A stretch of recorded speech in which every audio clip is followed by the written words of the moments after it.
when I teach my students about writing a story pitch, there are 6 things that people are intrigued by from storytelling. Welcome, everyone. Trying to find myself. Welcome, everyone, to the comic book showdown of Ultimate Destiny. My name is Matt Campbell. And I am Smart. So we are going to have many entries today. We have a lot more entries than usual. It seems to keep growing every week, which is a good thing. You know what? I'm not upset by that. I've had people approach me on the street about this. They're like, hey, how can I get in? I've got other friends who are in the industry. Like, what are you doing over there? We are spreading like word of mouth. We are infamous. Infamous. I don't know if that's a good thing or not. I don't know either. We are. Right on. Let me go over to the comments section. Let's see.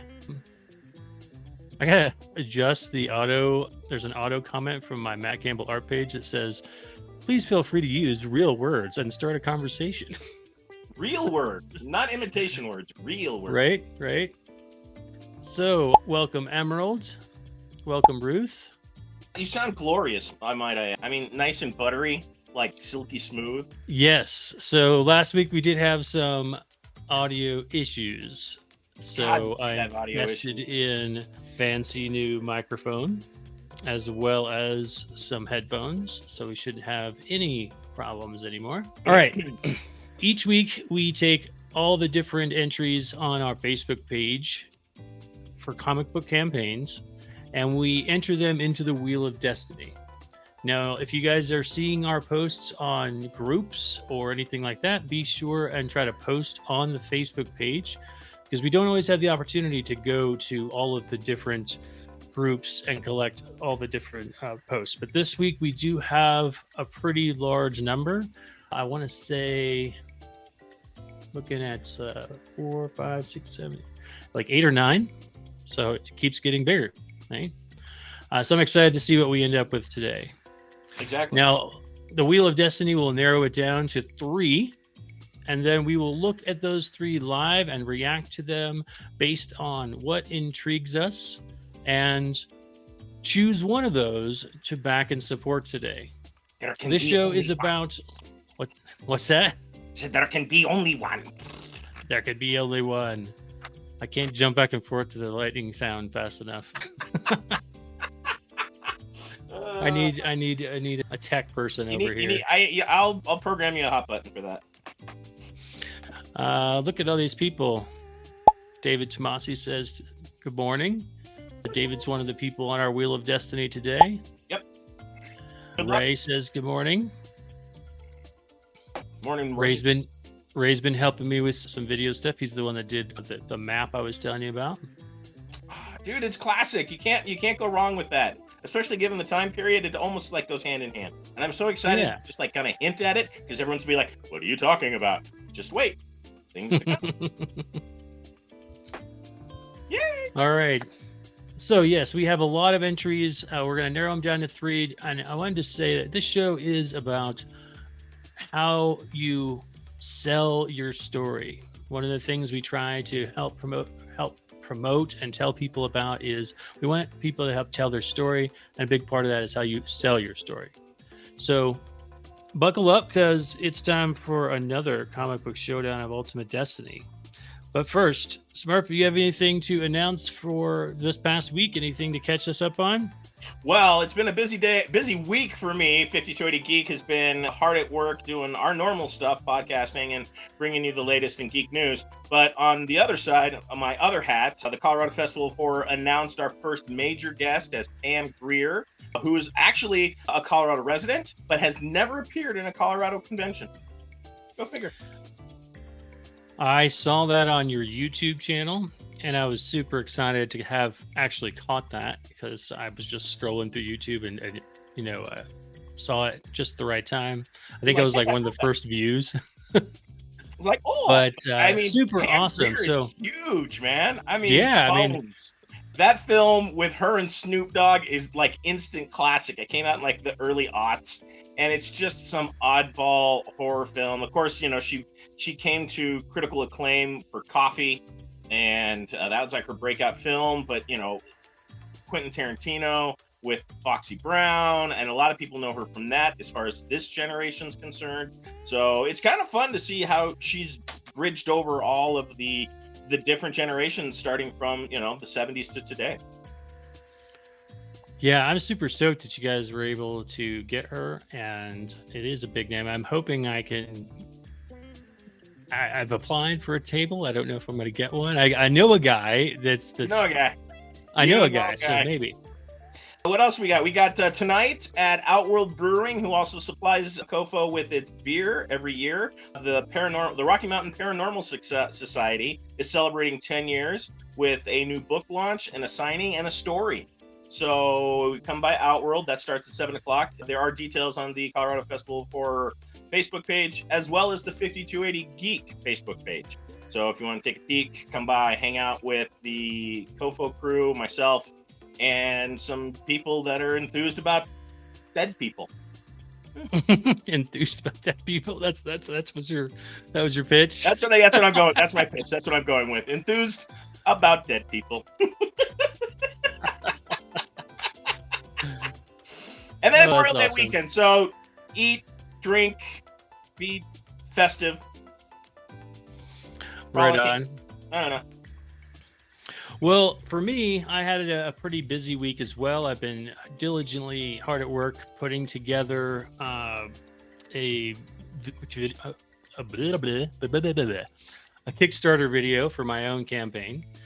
And I'm about 75% done with that. So I was doing some recording, and then I was doing some knockout background removal in After Effects, all kinds of fun stuff.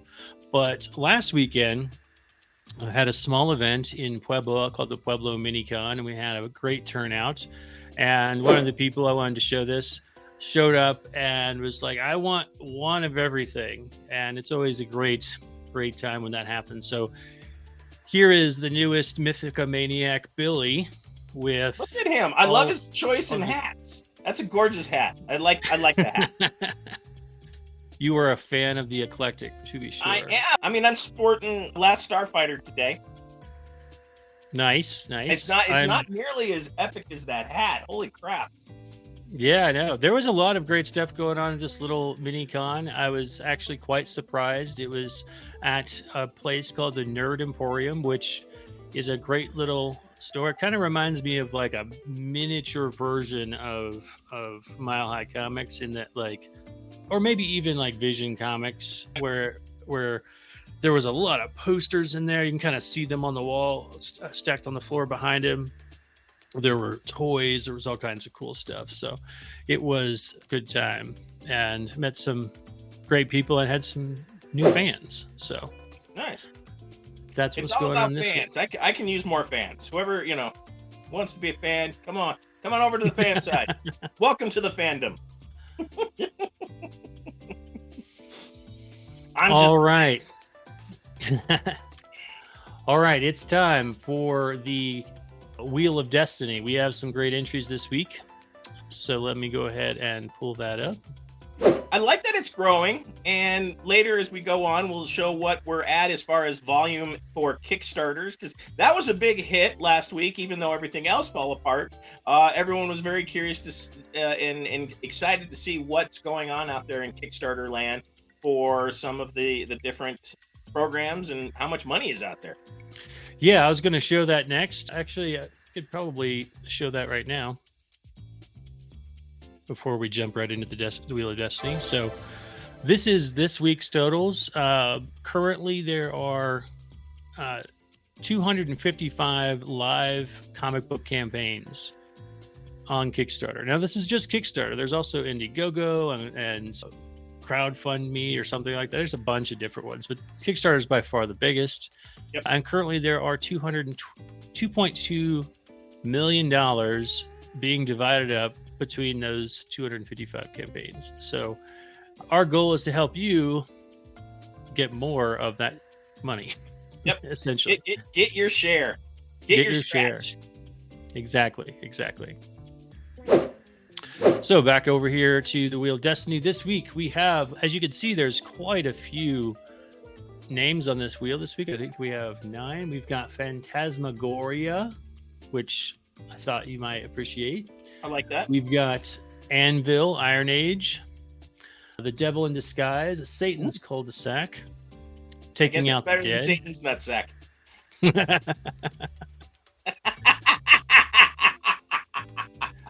We've got Gary Gorilla, which I'm curious to see what that's about. We've got Teen Strike, 2100 Samurai, and the Silver Line Team Up.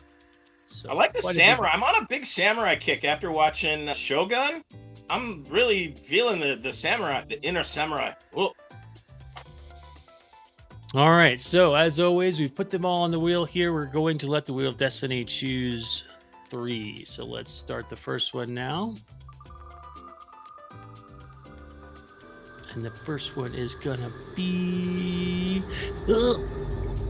just over the line, The Devil in Disguise. All right, give me a quick second to make sure that I have that one pulled up for.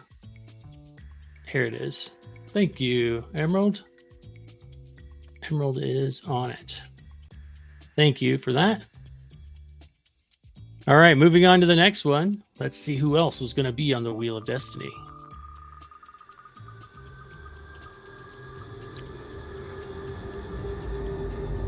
Looks like 2100 Samurai literally just closed that one.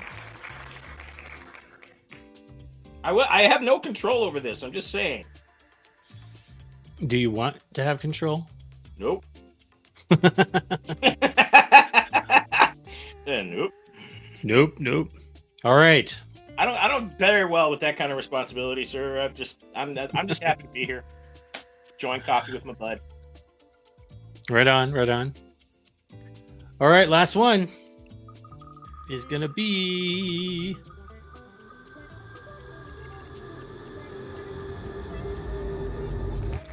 Taking Out the Dead. Ah, okay. I'm seeing a theme here today. I do feel like there's a theme. All right, let's see.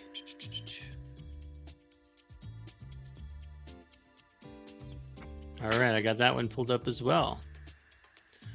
All right, all 3 of them are pulled up. So let's go ahead and close out this Wheel of Destiny. And we will get right into Sakatumi. So the first shared screen is going to be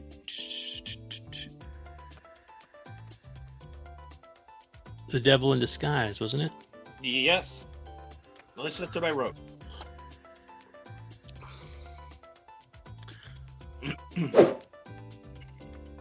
All right. Looks like this is on a new crowdfunding. Last week or the week before, I had us contribute to a campaign that was for Indiegogo, I believe, which I'm interested in. I've heard a lot about, and I'm considering trying it out at some point. But now we've got a new one, crowdfunder. I don't know anything about it, so we'll fumble our way through it. All right. So one of the things I'm realizing right away is that it says up here, the campaign extended. Our deadline has passed, but you can still help. So apparently, on some of these sites, I think Indiegogo does this as well. You can have campaigns continue on and on and on for almost indefinitely, which is a little strange. I'm not sure if that benefits or if that actually helps. I'm not sure. So this one's been running for 76 days and has 12 contributors, $354 raised. Looks like there's a little picture gallery, some nice work here. Mm-hmm. Nice detail on the board there. Okay. And who printed it? Okay. Don't necessarily. So here we've got a video here, a video here. I'm going to see if this tells me anything first before I jump into the video. So, 6 years.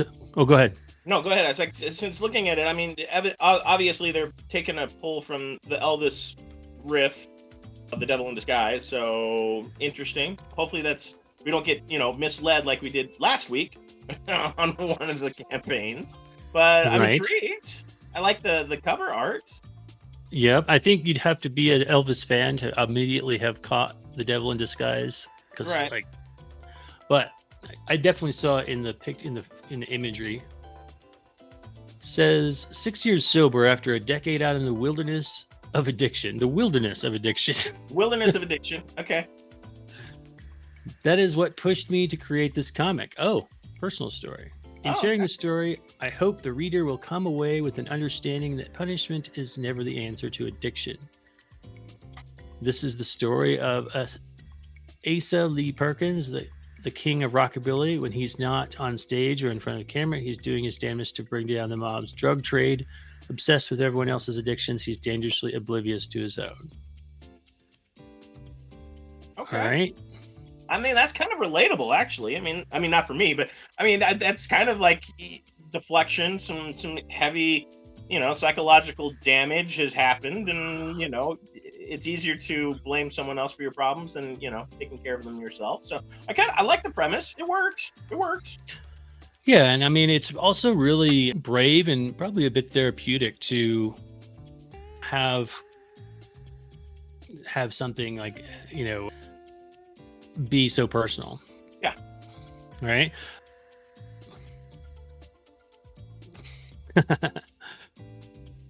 Ray puts up an interesting argument, and I'll let you chime in on this, Smurf.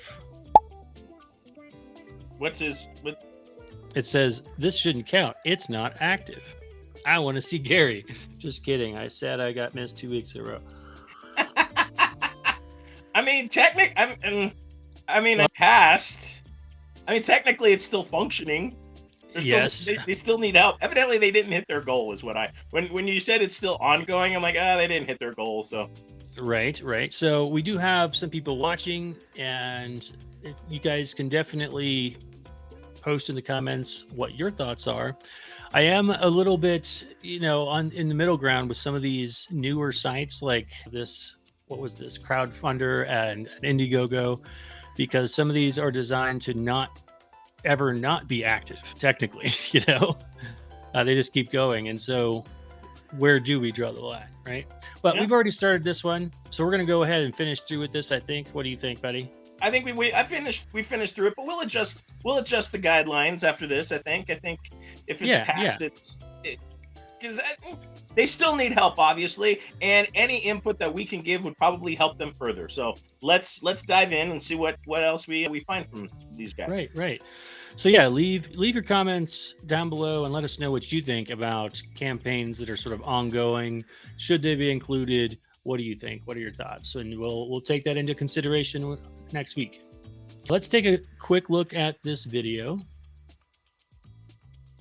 Hey y'all, welcome to the offices of The Devil in Disguise. My name is Robert Riddell. I am the author and creator. A little background on the story. I originally had an idea for a one-page gag strip. Elvis in all of his glory with a big cape and the dark glasses walks into a drug dealer's office and says, "I want to buy all your cocaine." And the guy says, "Sure." Hands down a sack of money. Elvis whips off the sunglasses and says, "This is a bust." And the guy goes, "Oh my God, it's Elvis." And I had no way to make that more than one page. So I found that after 25 years and a few years of sobriety, I turned it around and turned it into a serious project. Seriously approaching addiction, drug dealers, those who profit and those who suffer from it. And I'm going to pause right there for a second. Yeah. Okay. So, I'm trying to close that on the wrong area. It needs to close over here. So I applaud your champion against addiction, fighting your own demons. I don't know if this is necessarily the right message to put out to inspire funding. I think that this maybe could have been at the end, and we had some clips or something to show of the art that he's been working 25 years on. The problem that I have, and it's nothing with what he has said, this has already been done. There is a series on Netflix where Elvis is a secret agent, and he's running around with, people of the 70s secret agents, Andy Warhol and a couple of other people. So, I mean, this has kind of been done. So, okay. I don't know. I wonder if it had been done when he originally started the idea. I think it would have been better. I don't know. And Elvis is a hard, and I know what I'm about to say. Elvis is a hard nut to crack, just because of, which Elvis do you focus on? And a lot of people, the king is sacred. You don't mess with the king, Well, and it sounded like in the description that after just based on what he said in the video in this description, it sounded like he wasn't sure how to write that story, and so he created a new character called Asa Lee. Yeah. And this is now the Elvis style, character. I gotta say, the artwork does look good. I've seen this Nectar Comics in one of our shows before. Yeah. I like the idea. I'd like to see like a completed thing. The artwork is good. Definitely has some skills. I don't know what his storytelling is like, because we don't have any other point of reference, just a couple of, splash pages. So I'd be curious to see more and flip through it just to see. So this site's set up a little bit differently. I don't understand why there's story and story synopsis. But over under story synopsis, there's this single paragraph that breaks down the story. Basically, Asa Lee Perkins makes his mark in America playing new and wild music called rockabilly, catapulted to superstardom. Along the way, he witnesses a terrible plague striking the American youth of drug addiction, and using his martial arts skills learned in the army, he begins a one-man crusade against the lowest echelon of street dealers. I'm going to stop there. Yep. So I feel like that probably should have been in the intro. Yep. I do agree with you. Honestly, like at the first part, I was sort of like, hey, that's brave. It takes a lot of courage to, not only face or tell a story about addiction, but also put yourself on camera and say, this is my story about addiction, and I had a problem with it. Sure. That's brave and that's cool. And I have a lot of respect for that.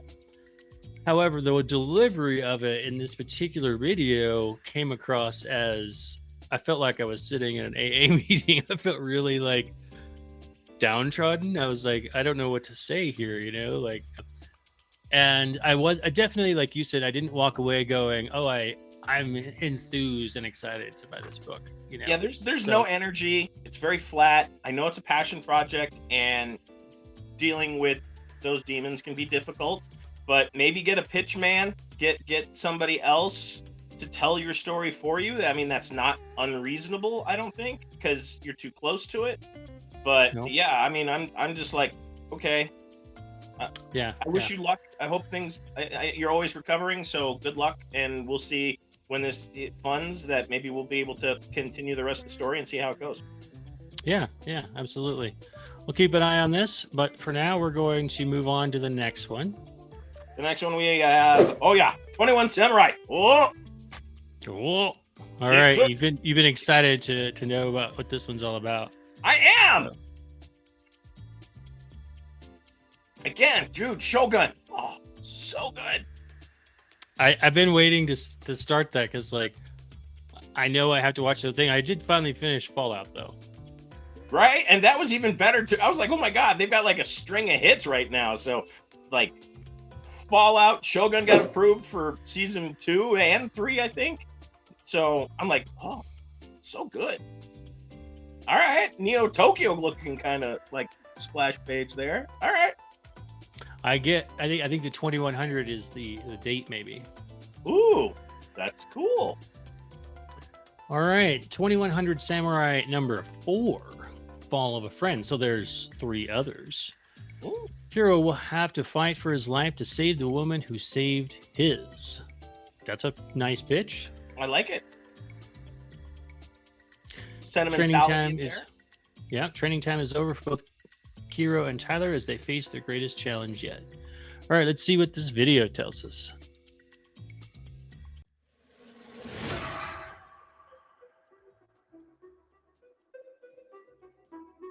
It's time. It's time. Imagine a corporation with a stranglehold on the city. Imagine a cretin insane enough to work for them. Imagine a warrior on the verge of insanity. From past to present, from blood to blade, from man to samurai. This summer, the Phoenix Press presents the evil that has a new enemy, the justice that will be bittersweet, and the world that will never be the same.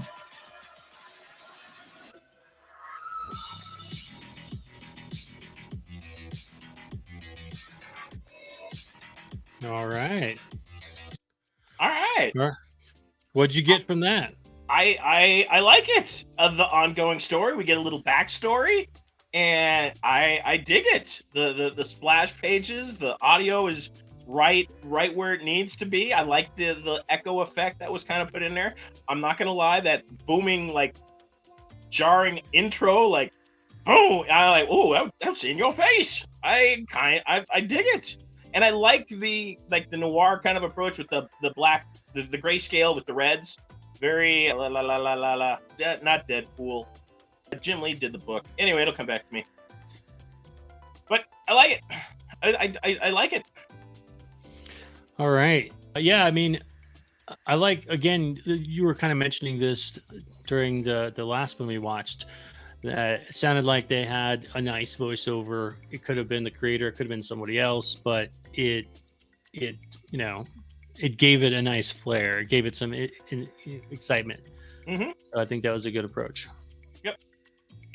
So here we've got 2100 Samurai, and I like that. I think this is an important thing to do too. I'm kind of working on this myself. When you have issues go on into multiple issues, it's really important that you give people a premise of what's going on in this issue. I think he's doing a pretty good job with that right out of the gate. Kira will have to fight to save for his life, to save the woman who saved his. And then we have this. Things get serious. Ray says, so on the Kickstarter for it, there's a video where he flips through some pages. Are you talking about this one or the previous one, Ray? We've got some nice looking pages here. Yeah. I like how he's doing, grayscale with the touches of red. Great. It's a nice touch. Sin City. Well, not Sin City, but yes, that wasn't the one I was originally thinking of. But it is very Sin City, and I like that. I like that gritty, and it adds like weight to the story without having to go completely over the top. I like that.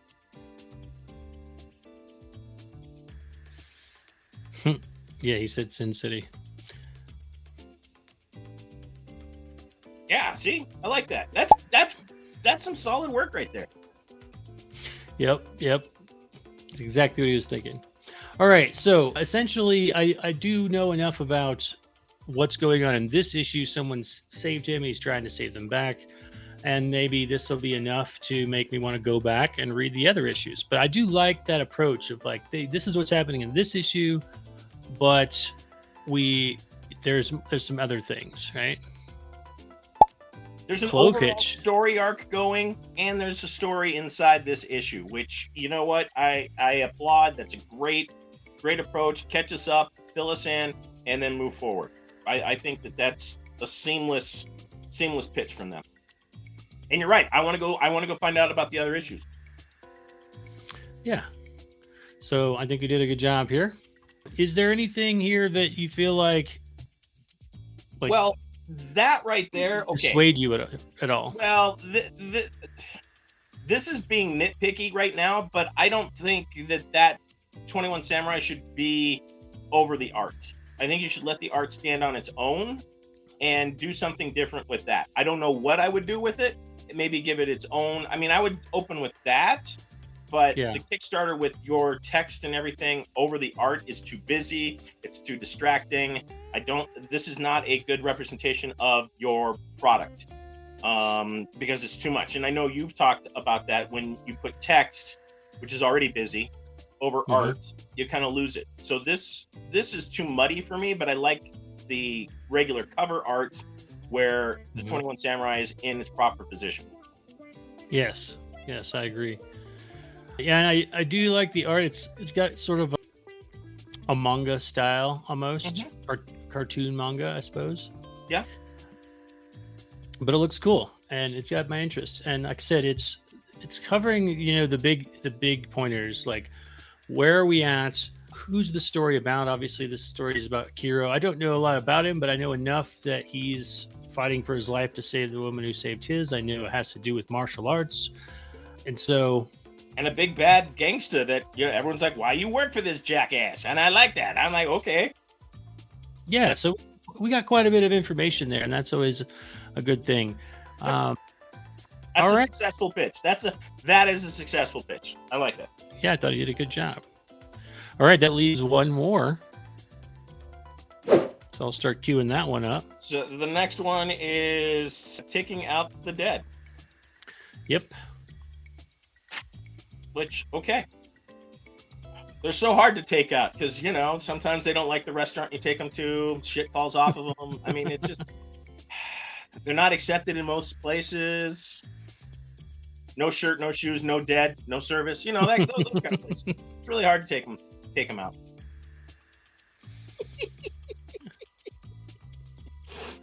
Always the wise guy. Always the wise guy. Always the wise guy. Look at this guy. Oh, wow. Okay. All right. Taking Out the Dead, number 1. Looks like they've got a pretty big goal. It probably means that they need to raise money to get the book made. Mm-hmm. All right. Let's dive in. Let's see what this tells us.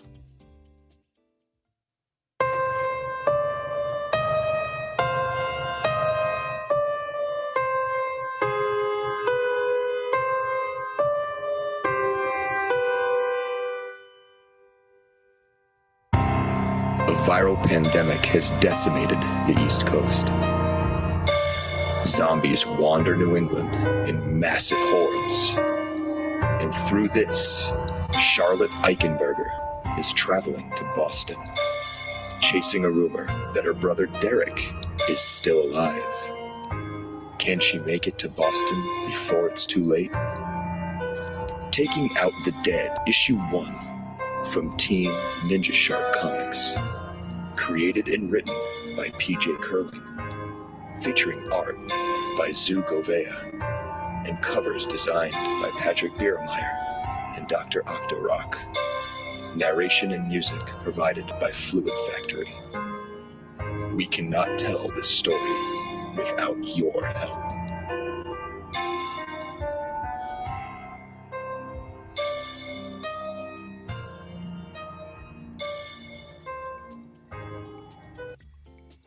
All right. What are your thoughts, sir? I am absolutely happy and thrilled to see that. Everything that we have talked about is all right there. Just kind of have a Weekend at Bernie's vibe, yeah.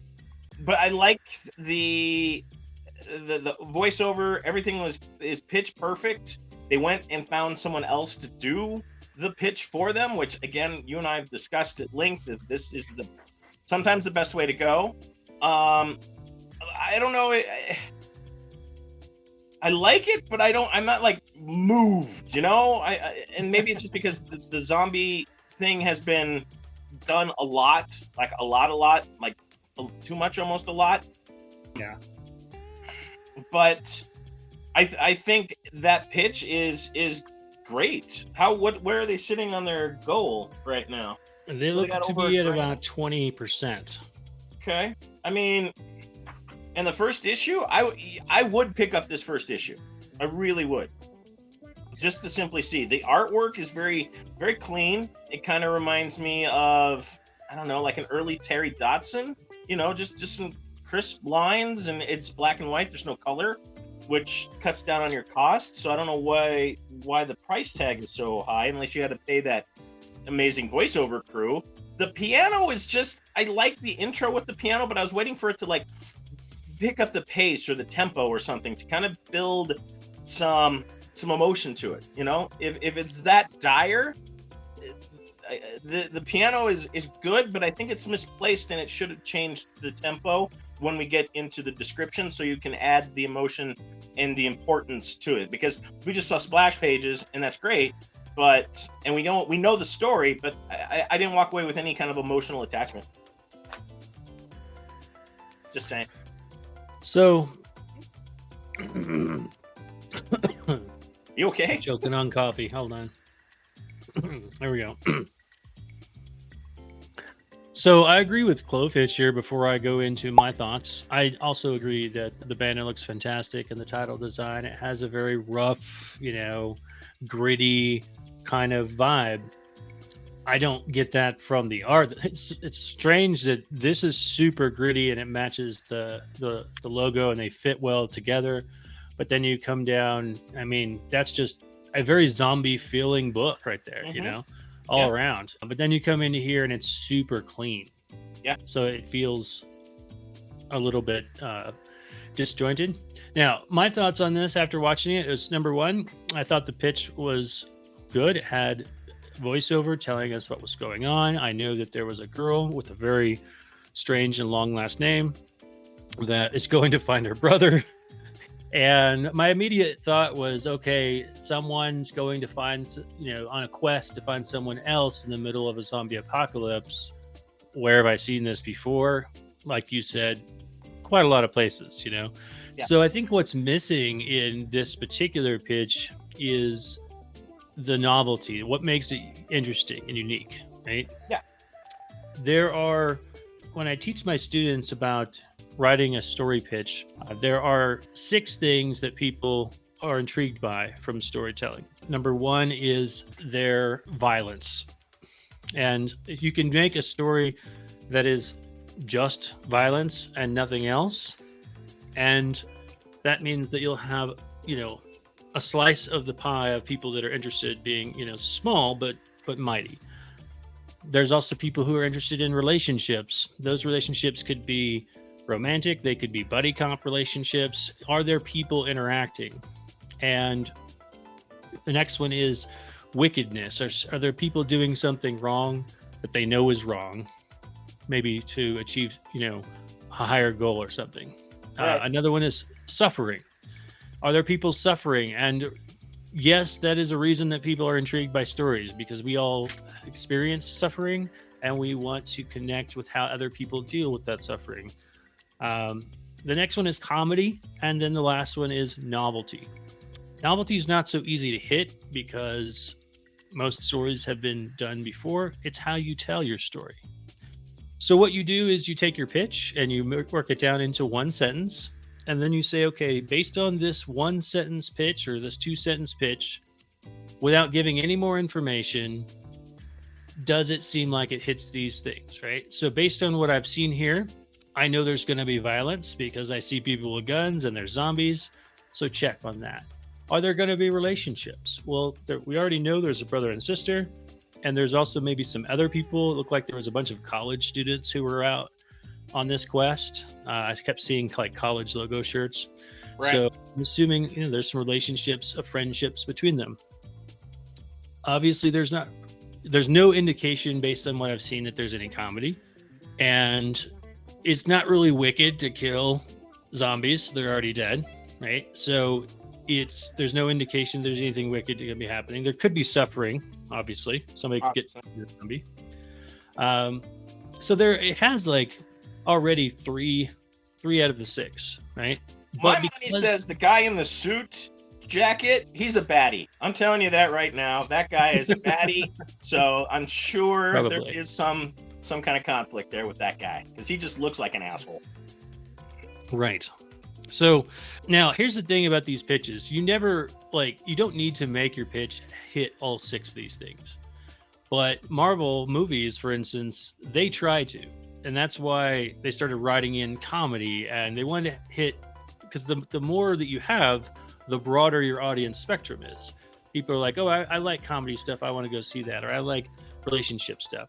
So you don't have to hit them all. I mean, The Punisher is just violence, and there was plenty of people that liked that, right? But in this case, I really think they could have benefited from some of the novelty, something, some twist, some interest, something that makes this different. Because as we've both mentioned, a quest in Zombieland is something we've seen before, right? Yeah. So it doesn't make it super original. Well, and it doesn't jump out, and it is a tale of two comics here. Because yes, the cover art is telling one story, and the interiors are telling an entirely different one. So I'm with you on that. It's just interesting, and I mean, the artwork's great. I like the cleanness of it. It looks great. But like you said, I think we've seen this before, and there's no, I don't want to say uniqueness because that's not fair, but it's we've seen this before. Yep.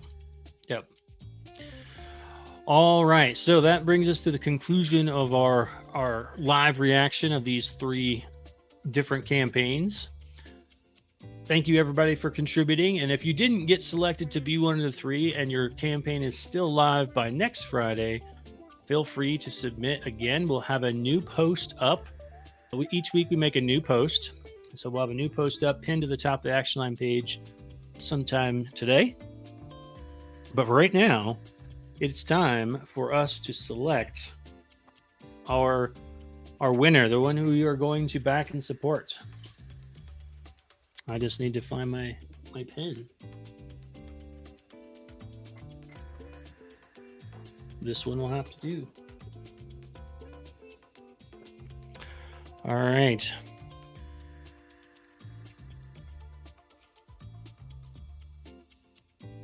Again, my superior artist skills have been put to the test.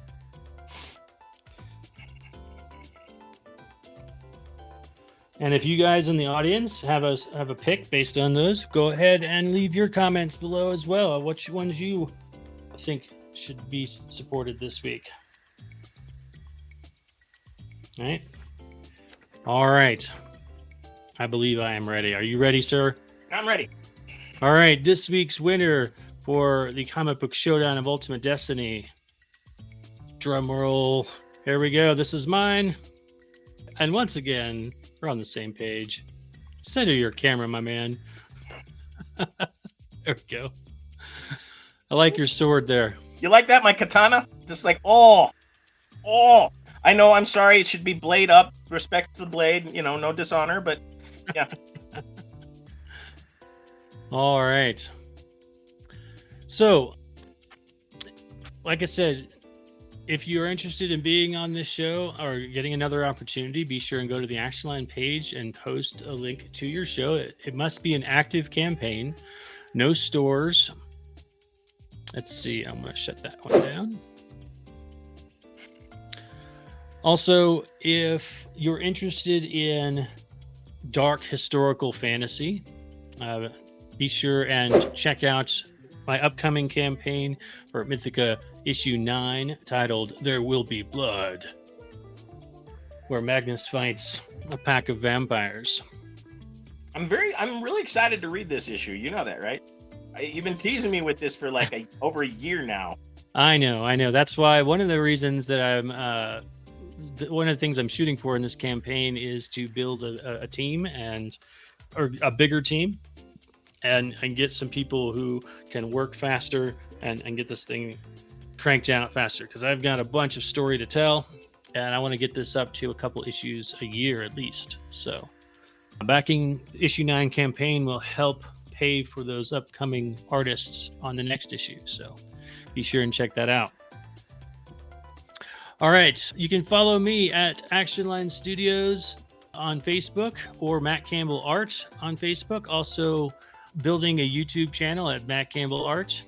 I'm also on Instagram at Matt Campbell Art. But you can also get all the previous issues of Mythica, as well as awesome merch like this shirt and the hoodie that you see us wearing on the thumbnail, actionlinestudios.com. And you can find Smurf at 5280geek.com, Facebook 5280geek, Instagram 5280geek, YouTube 5280geek. We are 5280 Geek. We try to entertain you on all things. We just posted up our Friday installment of Adventures in Cosplay, where one of our contributors walks you through how to create cosplay props. This week we are celebrating the 25th anniversary with Lego and Star Wars, and he shows you how to make a Lego blaster. That sounds awesome. Fun. But yeah, it's good. Adventures in Cosplay, and then of course our podcast Weekend Geek Update. This coming Tuesday we'll have a new episode up talking about what's catching my eye, stories, reactions to movies, and there's a lot going on, things being announced. Come check us out, and Instagram follow us for the Moment of Geek, which usually is pretty silly. Do you know how many people went out to find the Dr. Pepper Smurf berries flavor? I felt so bad telling them that that's fan art. That's something somebody sent me. That does not exist. So, like, sorry, but yeah, that was a quest for some people. All right, so it looks like the new post has been pinned to the top of the Action Line Studios page. The next show will be on May 31st at 11 a.m.